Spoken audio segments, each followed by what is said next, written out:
박광식 선교사님은 세계적인 색소포니스트입니다. 그러면서 선교사로 헌신해서 문화 선교사로 세계를 이렇게 방문하시면서 특별히 어려운 지역을 격려하고 은혜를 끼치는 분이신데, 저희 스파크에 또 강사님으로 여러 번 섬겨주셨습니다. 특별히 오늘 오셔서 저희 귀한 또 연주도 해주실 것이고 또 말씀을 전해 주실 것입니다. 또 함께 오신 팀들이 있는데요. 제가 선교사님 우리 초대하면 선교사님이 아마 인사시켜 줄 건데, 우리 선교사님 오실 때 한번 크게 박수 환영했습니다.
제 한국 이름은 박광식이고요. 제 미국 이름은 광식박입니다. 저희 팀들하고 같이 왔는데요. 팀 소개 먼저 할게요. 앞에 우리 잘 안 보이시죠? 일어나서 인사 한번 해주시겠어요? 피아니스트 공민 선교사예요. 네, 그래도 저기는 좀 선교사 같죠? 네, 한국에서 10년 동안 뭐 여러분이 아실 만한 그런 가수들 백업 연주를 하다가 일본 선교를 경험하면서 거기서 놀랍게 역사하신 하나님을 보았어요. 그리고 저 일본에 헌신하고 싶습니다. 그래서 일본 선교사로 훈련 받고 저하고 똑같이 문화 선교사로 파송받아서 지금 이제 3년 4년째 일본에 거주하면서 사역하고 있어요. 아주 훌륭하게 사역을 하고 있고요. 제가 이따가 짧게 소개하겠지만 아주 귀하게 사역하고 있는 귀한 형제입니다. 그리고 우리 드러머는요, 임용훈이라고요. 한국을 대표하는 드러머예요. 임용훈 씨 소개합니다. 네, 그 악기들도 유명한 그 모델들 있잖아요. 유명한 악기 드럼, 유명한 심벌, 또 유명한 스틱들, 그 가장 유명한 회사들에 다 엔도서를 도맡아 하고 있어요. 본인 이름으로 임용훈 시그니처 스틱도 있고요. 그래서 한국을 대표하는 아시아에서 뭐 아주 굉장히 유명한 드러머입니다. 생긴 건 되게 어려 보여도 애 아빠고요. 여러 학교의 교수를 하고 있습니다. 그리고 베이시스트는요, 한국 사람이 아니에요. 일본인입니다. 유키 이상 소개할게요.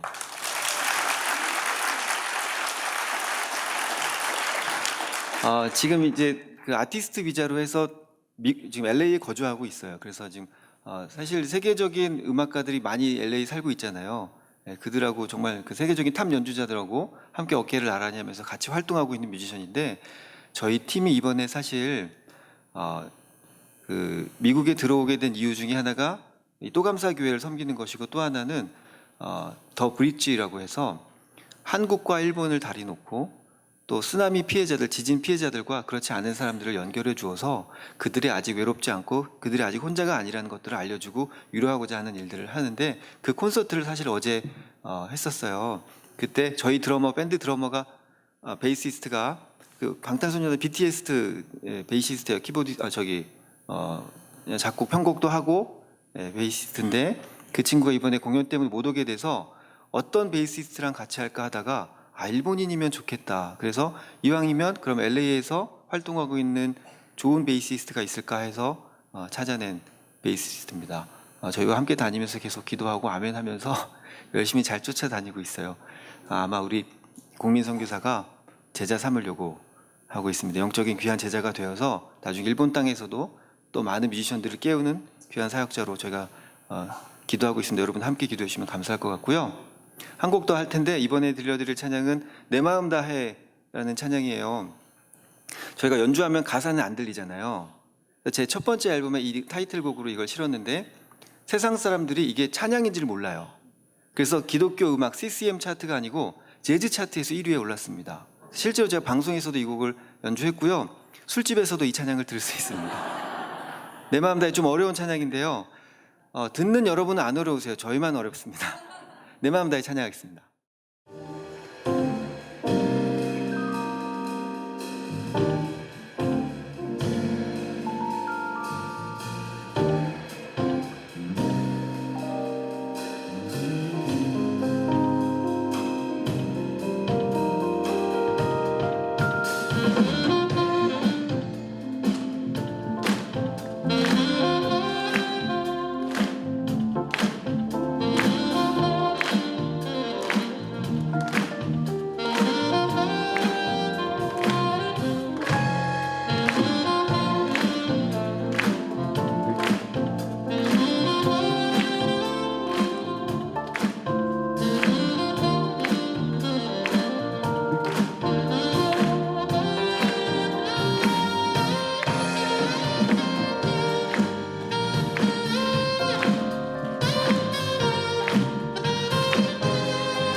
주일 예배인데 이래도 되는 거죠? 여러분 이렇게 해야 선교가 또 돼요. 네, 재정적으로 후원하는 분도 필요하고 재능적으로 그것들을 드리는 사람들도 필요하고요. 이것들이 어우러졌을 때 세상 사람들의 마음을 움직일 수 있습니다. 또 한 명의 찬양 사역자를 소개하려고 하는데요.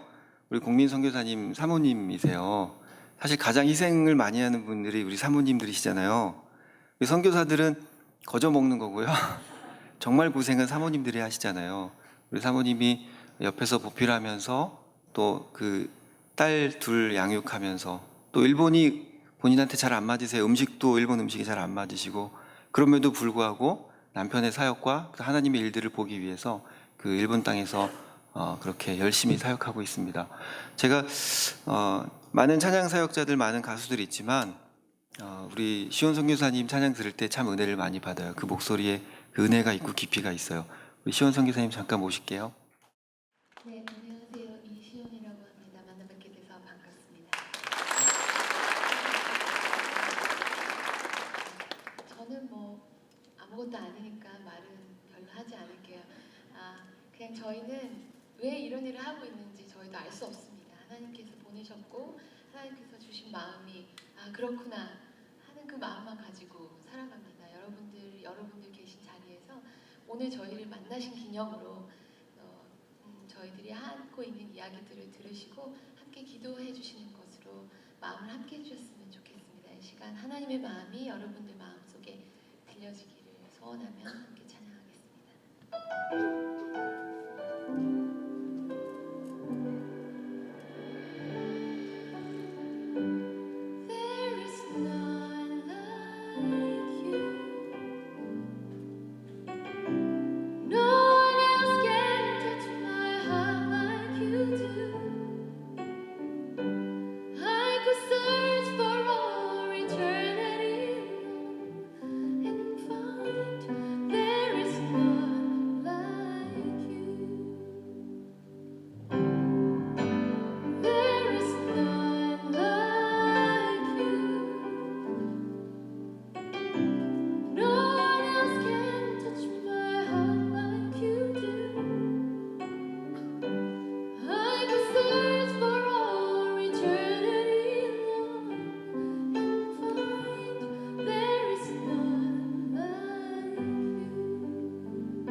저는 엄청 안티 크리스천이었어요. 예수님 믿는 사람을 정말 싫어했어요. 제가 만약 아직 예수님 안 만났으면 제가 제일 싫어하는 사람들 여기 다 앉아 있는 겁니다. 오늘날 크리스천들을 제외하고는 종교가 있든 없든 다른 신을 섬기든 다들 기독교인을 싫어해요. 그렇죠? 왜 우리 기독교인을 유독 싫어할까요? 혹시 깊이 생각해 보신 적 있으신가요? 왜 우리를 싫어할까? 이제 때가 악하니까, 세상이 악하니까, 물론 그런 것도 있지만 저는 우리가 잘못했다고 생각합니다. 교회 안에 목회자들이 성범죄를 저지르고 돈 문제로, 집사님, 장로님들이 돈 문제로 여러 가지 문제들이 교회 안에 있는데, 그런데 세상이 교회를 그래도 좋아한다면 그럼 그게 정상입니까? 기독교는 원래 그렇게 나쁜 곳이니까 하고서 좋아하겠습니까? 우리가 잘못 살아서 세상 사람들이 그것에 상처받는 겁니다. 적어도요, 세상 사람들은 기독교가 사랑이라고 생각을 했거든요. 그런데 우리가 그렇게 살지 않으니까 그게 상처가 되고 그게 불편한 겁니다. 제가 안티 크리스천이었을 때 그랬습니다. 이중적인 모습들, 크리스천들의 그 이중적인 모습들. 여러분, 교회 오면서 오기 전에 막 운전하다가 막 기분 나쁜 상태로 삿대질도 하고 막, 물론 그러진 않으시겠지만 그렇게 살다가 교회를 들어서는 순간 변화되시잖아요. 제가 예전에 이런 얘기를 했더니 애들이 막 박수치고 웃어요. 엄마들이 얼굴이 새빨개져가지고 엄마가 교회에서와 집에서 목소리가 달라요 막 이러면서 아이들이 얘기하는 거예요. 교인들은 알잖아요, 제가 누구 엄마인지. 교회를 오면서 변화되고요, 또 예배드리고 돌아가면서 또 다시 변화되시잖아요. 그렇게 매주 최소 2번의 거듭남을 경험하시면서 제가 그런 기독교인들 보면서 너무 싫었어요. 어떤 게 옳은 모습인 줄 알면 그렇게 살아야 되는데 왜 그렇게 살지 않을까? 겉으로만 저런 척을 할까? 제가 그래서 기독교인들을 정말 싫어했어요. 제가 예수님이 없는 걸 증명하려고 그랬어요. 왜냐하면 기독교인들 사는 거 보니까 예수님이 없는 게 분명해 보였거든요. 예수님이 없는 걸 증명하면서 살고 있었거든요. 그래서 예수님이 없는 걸 내가 증명해보자. 그래서 도서관에서 신학서적을 읽다가 예수님을 만났습니다. 내가 그러고 예수님을 만나니까 나는 내가 본 사람처럼 살면 안 되겠는 거예요. 물론 지금 저도 잘 못 살고 있어요. 그런데 나는 저렇게 살면 안 되겠는 거예요. 그러다가 말씀을 보면서 내가 말씀대로 한번 살아보자 그랬더니요, 이게 쉽지 않더라고요.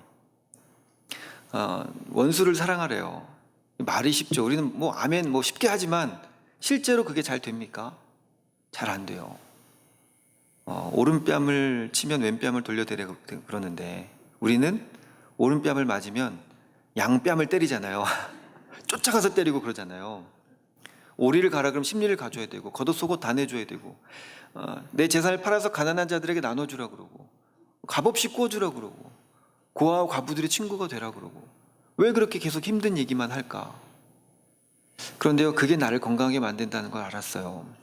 제가 하나님께 약속했어요. 하나님, 제가 가진 돈 별로 없지만 내 재산을 팔아서 하나님께 드리겠습니다. 몇 년 동안 약속을 못 지키다가 앨범을 만들면서 하나님께 이 앨범의 수익금을 전액 드리겠습니다. 근데요, 생각해 보니까 수익금은 본전 이후부터가 수익금이잖아요. 앨범 팔아서 본전 찾는 사람 거의 없거든요. 더구나 연주 앨범 누가 얼마나 사겠습니까? 그래서요, 제가 생색만 내고 끝낼 것 같은 거예요. 한 푼도 못 드리고.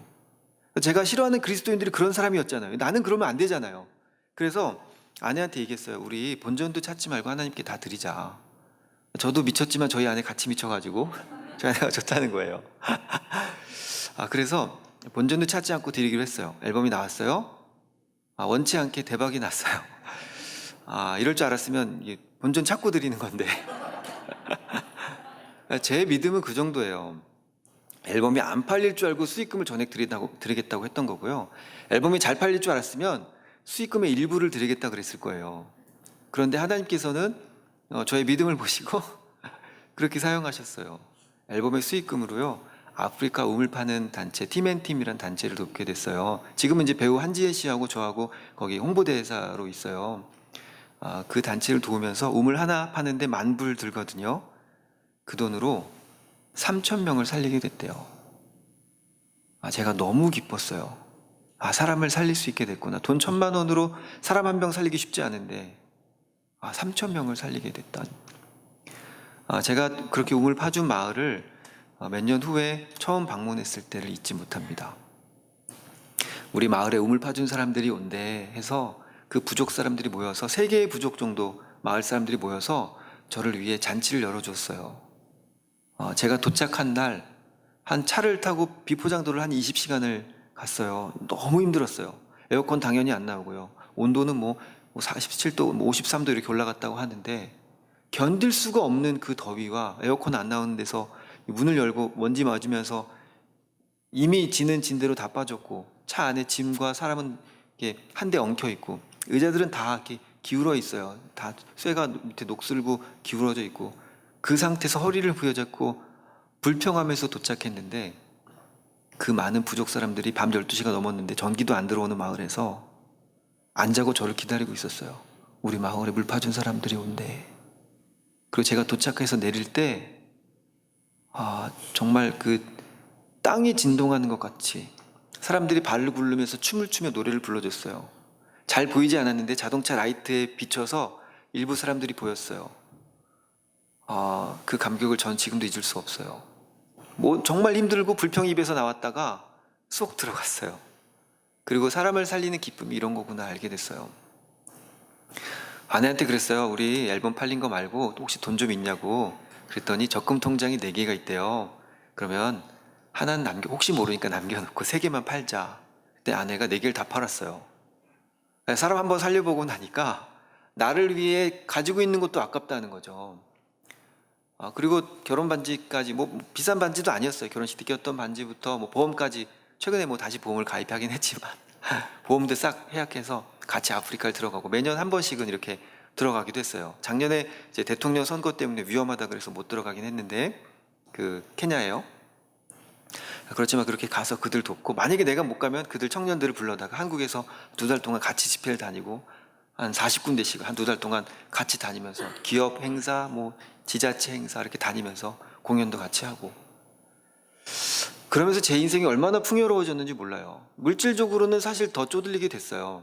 남들 돕다 보니까 자꾸 도와야 될 곳이 보이는 거예요. 여러분 해보시는 분들 많으실 거예요. 누굴 돕다 보면 더 많이 보여요. 자꾸 돕다 보면 더 많이 보이고 그러다 보면 이제 그 현금 서비스를 받을 수 있어요. 카드를 긁으면 돈을 찾을 수 있어요. 그게 이자가 좀 세지만 그래도 당장 급한 건 할 수 있잖아요. 그렇게 하니까 빚도 막 한 달, 2달, 3달 이렇게 밀리니까 나중엔 신용등급도 내려가고 그런데 정말 놀라운 건요. 신용등급은 내려가는데 카드 한도를 올려줘요. 원래 안 된다고 들었거든요. 근데요.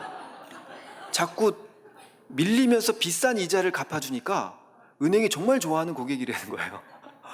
제때제때 갚으면 별로 이자를 못 받는데 현금 비싼 이자를 긁어다가 막 뒤늦게 갚으면 그게 막 은행이 너무 좋아하는 거죠. 몇 사람한테 돈 빌려주는 것보다 나은 거죠, 혼자가. 그래서 카드 한도는 올라가고 돌려막기 하면서 이렇게 막 빚이 불어났어요. 근데요, 마음이 불안하거나, 물론 불안한 거 좀 있었어요. 막 심장이 쫄깃쫄깃해지고 막 그랬는데, 그런데 불행하지는 않았어요. 당장 내가 갚아야 될 돈이 산더미인데, 불행하진 않았어요. 왜요? 나를 통해서 하나님께서 하신 일들을 보니까, 사람들이 살아나는 것을 보니까, 그게 너무 기쁘고 행복했어요. 우리가 이 세상 살면서 나 위해서 돈 달라고 기도할 때 많아요. 사실 대부분 그렇잖아요. 우리 이렇게 기도하죠. 하나님 돈 많이 주시면 제가 11조 많이 할게요. 그냥 그 돈 많이 안 주고 11조 안 받아도 돼. 왜냐면 내가 너한테 10 주고 나는 하나 받잖아. 그럴 거면 너한테 왜 주냐. 우리 자꾸 하나님하고 딜하려고 그래요. 하나님 많이 주시면 제가 11조 드릴게요. 하나님이 우리에게 주고 싶은데 못 주시는 이유가 있어요. 여러분 신명기 8장이에요. 우리 하나님이 두려워하시는 게 있을까요? 전능하신 하나님이요? 두렵다고 말씀하세요.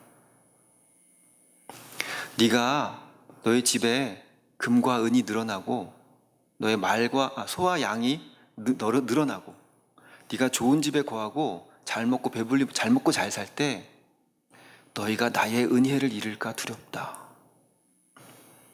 제가요 우리 아들한테 용돈 10만 원 줄 수 있어요. 아들, 아빠가 용돈 10만 원 줄게. 멋있잖아요. 아직 어리지만 10만 원 줄 수 있거든요. 근데 못 주는 이유가 있어요.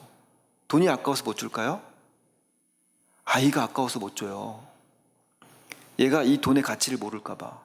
이 돈이 얼마나 수고하고 땀 흘려야 벌 수 있는지 이 가치를 모르고 나중에 그걸 가볍게 여길까 봐. 그러면 얘가 나중에 돈을 버는 일에도 문제가 생길 거고 사용하는 데도 문제가 생길 거고 세상을 살아나가는데 어려움이 있을 거거든요.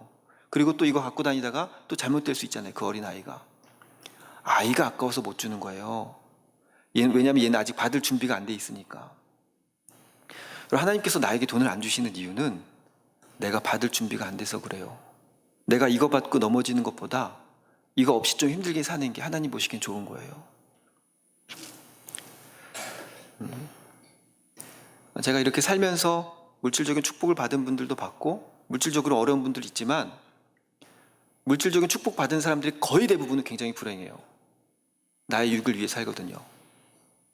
그런데 제가 본 물질 축복을 받은 분들 중에 행복하게 사는 소수의 사람들이 있는데 그들은 하나님의 나라를 위해 써요. 아버지의 나라와 의를 위해 써요. 그러니까 아버지가 줘도 안 아까운 거예요. 더 줘도 안 아까운 거예요. 왜냐 아버지는 주실 수 있으니까. 받을 준비가 안 돼 있는 우리를 보면서 안타까워 하시는 거죠.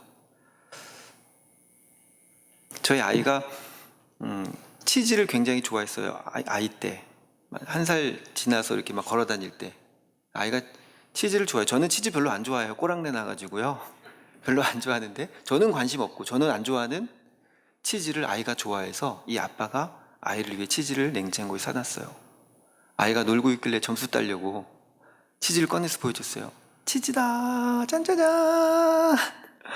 이 아이는 좋으면 날개짓을 했거든요. 저를 보더니 눈이 커졌어요. 치즈를 보더니 눈이 커져서 와타시와 난다요 그러면서 저를 향해 막 달려오는 거예요.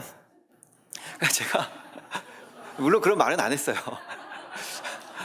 제가 치즈를 이렇게 뻗었어요. 아빠한테 와. 어디로 갔을까요? 치즈 쪽으로 가는 거예요. 제가 너무 빈정상해가지고 야 아빠가 줄게 이리 와. 아빠가 안아주고 아빠가 치즈 줄게 안으려고 그랬더니요 제 손을 뿌리쳐요. 이거 달라고 웁니다. 제가 어떻게 했냐면 치즈를 뜯어가지고요 막 구겼어요. 막 구겨서 아이 입을 딱 벌려서 집어넣고 너 이거 먹고 떨어져. 제가 그렇게 이상한 사람 아닌데요. 아이가 아빠보다 더 사랑하는 게 있다니까 그게 그렇게 섭섭한 거예요. 근데 그게 뭐 예를 들어 할아버지를 더 사랑한다 그러면 저 괜찮아요. 왜냐면 제가 봐도 할아버지가 너무 다 들어주니까. 그런데 이 꼬랑내 나는 치즈한테 제가 진 거잖아요. 내 돈 주고 산 건데. 너무 이게 속상한 거예요. 그래서 그때 알았어요. 금송아지 따위를 보면서 질투의 하나님이라고 말씀하신 걸 제가 이해하게 됐어요. 그래서 제가 아이에게 그냥 이렇게 치즈 먹고 떨어지라고 그랬잖아요. 아이가 만약에 치즈 쪽을 안 오고 저에게 왔으면 제가 치즈 안 줬을까요? 당연히 줬겠죠. 저 치즈 안 좋아한다니까요. 전 필요 없다니까요. 만약에 아이가 저한테 왔으면 이런 일이 벌어졌을 거예요. 네가 그렇게 좋아하는 치즈보다 아빠를 더 사랑하는구나. 이래봐 아빠가 하트 모양 만들어줄게. 이거는 아빠의 마음이야. 자동차 치즈 만들어줄까? 아빠가 목마 태워줄까? 자동차 사줄게. 동화책 읽어줄까? 장난감 사줄게. 나가자. 그랬을 수도 있어요. 근데 이 아이는 치즈 먹고 떨어졌죠. 그때 하나님께서 저에게 주신 말씀이 오늘 본문 말씀이에요. 너희는 먼저 하나님의 나라와 의를 구하라. 그리하면 이 모든 것을 너희에게 더하시리라. 여러분 아버지의 나라와 의를 구하면요 이 모든 것 더해 주세요. 안 주시면 어떻습니까? 남들 열심히 돕다가 잠 못 자면 그까짓 거 안 자면 됩니다. 주일 열심히 하다가 밥 못 먹으면 그까짓 거 안 먹으면 되죠. 우리 인생 기껏 살아 100년 사는 거 아닙니까? 이 100년 사는 동안에 돈 권력 그거 얻어서 뭐 할 겁니까? 나 위해서 써서 뭐 할 겁니까? 주의 영광 위해 살아야죠. 제 소망이 있어요. 제 소망이 뭐냐면 내가 나중에 천국 갔을 때 주님 앞에 아버지 나 이 땅에서 정말 열심히 살았습니다. 아버지 나라 의를 위해서 나 열심히 살았습니다. 때로는 잠도 못 자고 때로는 밥 못 먹어가면서 주일 열심히 하면서 잠 못 자고 모랫바닥에서 흙 뒤집어 쓰고 자면서 주님의 그 백성들 위해서 나 열심히 살았습니다. 저 그거 자신 있게 얘기하고 싶어요. 근데 늘 제 모습을 돌아볼 때마다 내가 그걸 주님 앞에 자신 있게 얘기할 수 있는 제 모습이 아닌 거예요. 우리 그렇게 살아야 되지 않겠습니까? 우리가 이 땅에서 그거 얻어서 뭐 할 겁니까? 잠깐인데. 천국 가면 주님이 날 위해 기다리고 계시지 않습니까? 그 면류관, 그 앞에 무릎 꿇고 그 면류관 받을 때까지 이 땅 잠시 잠깐 사는 겁니다. 주의 나라와 의를 위해서. 하나님께서요, 우리를 위해서 아들 죽이셨잖아요. 겟세마네 동산에서 기도하실 때 아버지 원대로 하옵소서, 이걸 그렇게 밤새 기도하셨을까요? 아니요. 아버지, 할 수만 있으시면 이 잔 좀 치워주십시오. 아버지, 나 좀 살려주세요. 그거 밤새 기도하셨거든요. 그러니까 제자들이 졸고 있으니까 니들이 육신이 연약해서 깨어있을 수가 없구나, 안타까워하시면서 다시 기도하세요. 땀방울이 핏방울이 되도록. 근데 제가 놀라운 것은요, 우리 하나님이에요. 그 아버지께서 자식이 살려달라고 하는데 어떻게 그냥 보고만 있을까? 채찍에 맞고 자동차 타이어도 뚫는 그 가시들이 머리뼈를 수십 곳을 긁어내릴 때, 온 피가 눈으로 들어가고 다 흘러내릴 때 그 고통스러운 아들을 어떻게 보고만 있었을까?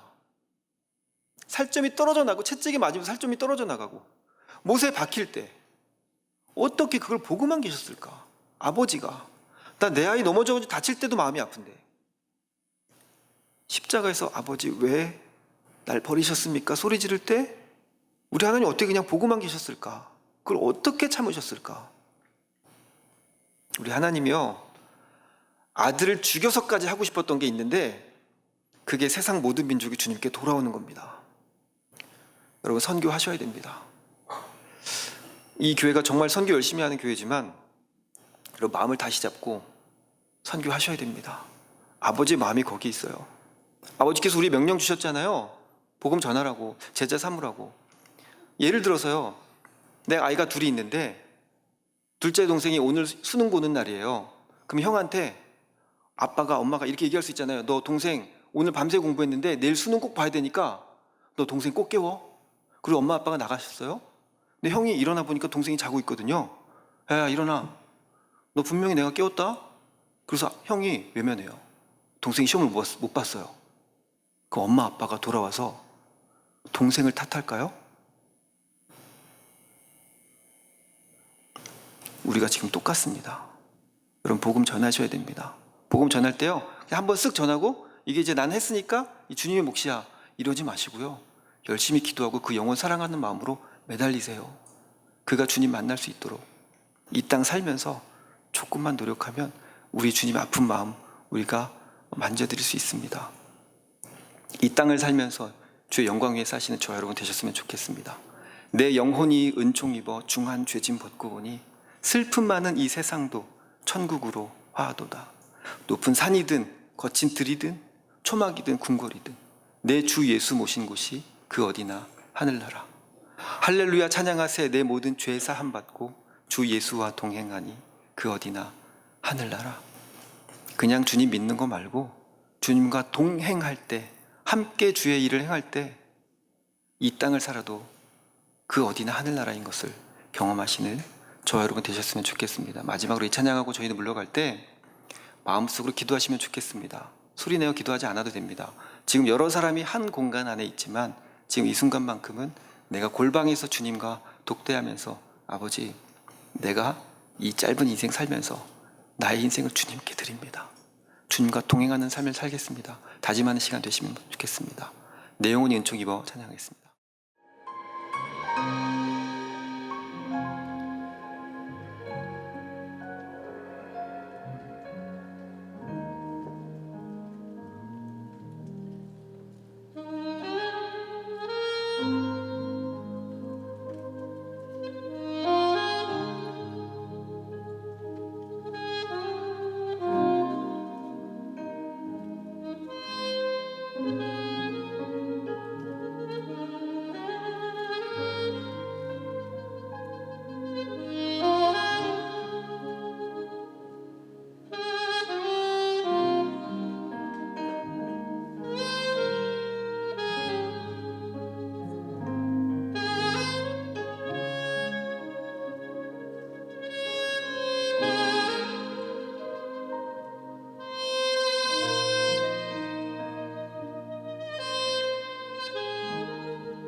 귀한 말씀 감사합니다. 여러분과 제가 짧은 인생 살아가면서 주님께 온전히 드려지는 그러한 복된 삶이 되기를 바랍니다. 여러분, 일부 예배를 드리면서 제 마음과 하나님 주신 마음이 어떤 마음이었냐면요, 여러분과 제가 선교적인 삶을 살아가는 것이요, 우리에게 주신 은사, 재능, 위치, 우리가 어디에 하나님께서 우리를 놓으셨건 그 가운데서 복음을 증거하는 선교적인 삶을 살아가는 것입니다.